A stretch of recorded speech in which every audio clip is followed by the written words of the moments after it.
know you gotta pack up your tent and ride. Pack up your tent and ride. Good grub cooking on a fire tonight. Pack up your tent and ride. Hi, I'm Fraser Douglas, and I've been an avid tent camper now for 55 years. And during these 55 years, I've also been a knife enthusiast and an amateur cook. And I especially enjoy preparing great tasting meals on our camping trips. Now, during the 55 years, I have cut myself with the kitchen knife several times. And each time I cut myself, I would try to think, what mistake did I make and what could I have done to perform that chore more safely? And as a result of this experience and these thoughts, I have come up with 15 tips that I believe will help me use a kitchen knife more safely. In this video, I plan to present 8 of those tips, and in a video that I hope to post in the next week or two, I plan to share the remaining 7 tips. I hope you'll find something of value in this video and the follow-up video. My first tip is that a large knife with a longer blade is more dangerous than a small knife. In other words, a chef knife with an 8 to 10 inch blade is more dangerous than this cook's knife shown below with a 4.5 inch blade.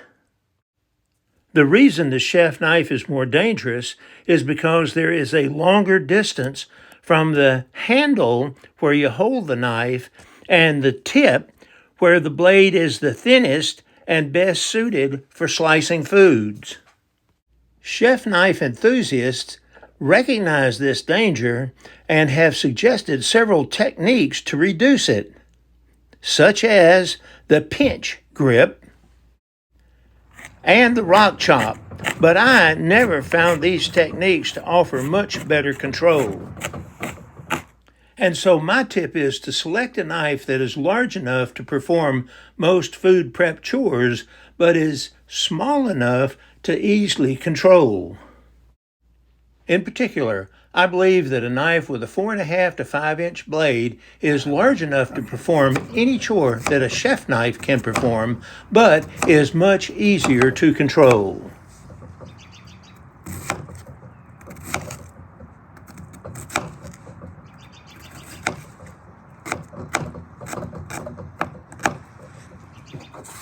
My second tip is to always use a wood, bamboo, or plastic cutting board whenever you need to process fruits and vegetables and meat.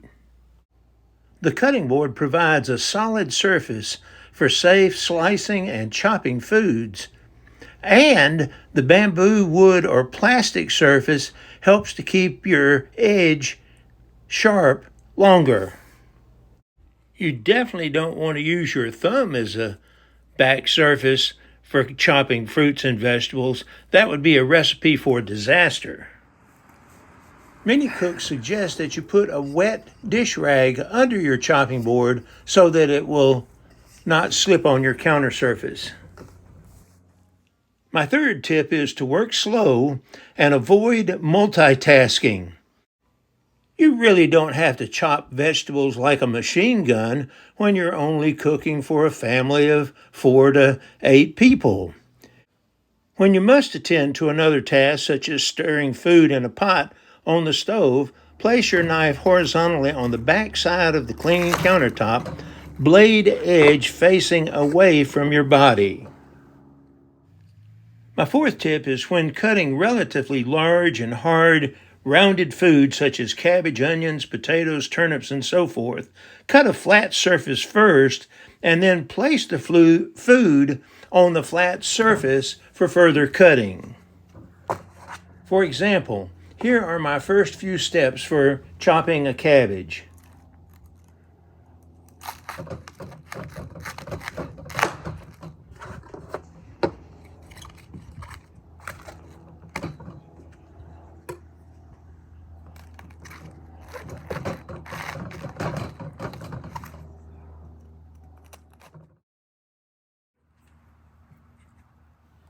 And here's how I usually chop an onion.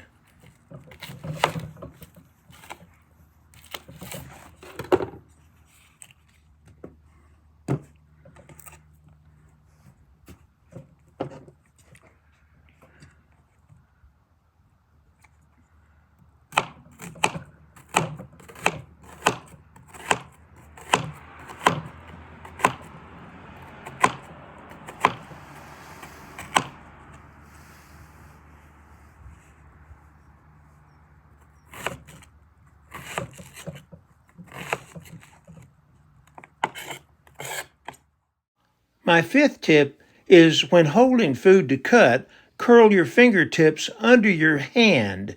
This is called a claw grip.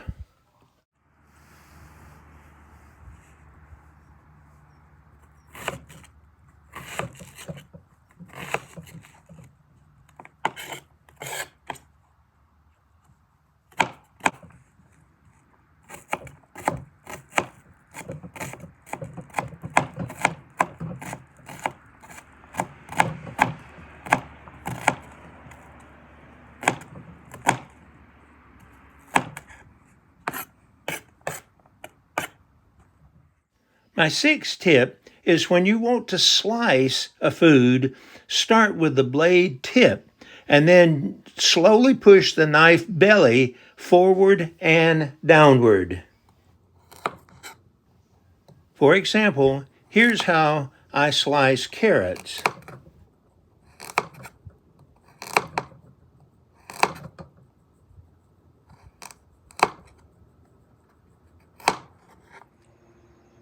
And here's how I would slice a ripe tomato.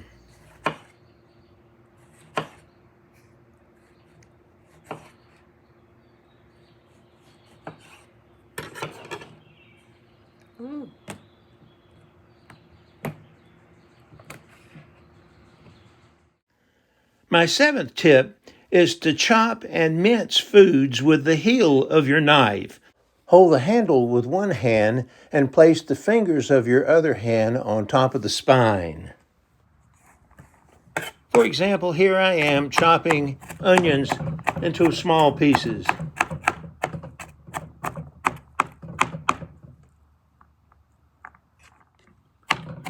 And this is how I chop cabbage to make coleslaw.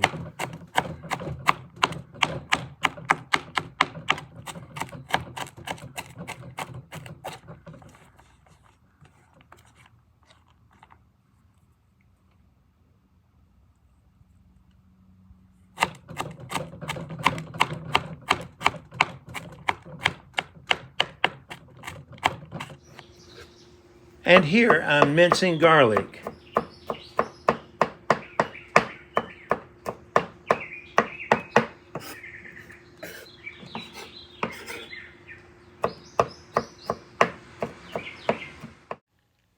And my eighth tip is when mincing and chopping foods, carefully remove the food that gets stuck on the blade. I use my fingers, but a safer tip would be to use a wooden spatula.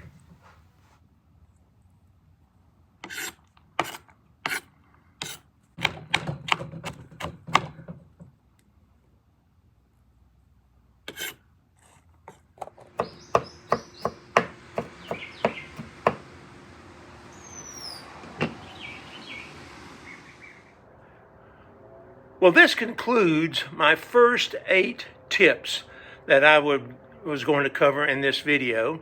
I hope that you found at least one or two of these to be useful in your future kitchen knife use. The second video should be coming soon. I hope that you'll also watch it. Thanks for watching. For more information about camp kitchens and preparing great tasting meals, please check out my website, moderntentcamping.com. And while you're there, check out my Amazon store page. You'll find links to some great kitchen gear. Take more trips, travel further, visit more attractions, and spend less money. Go tent camping. Thanks for watching.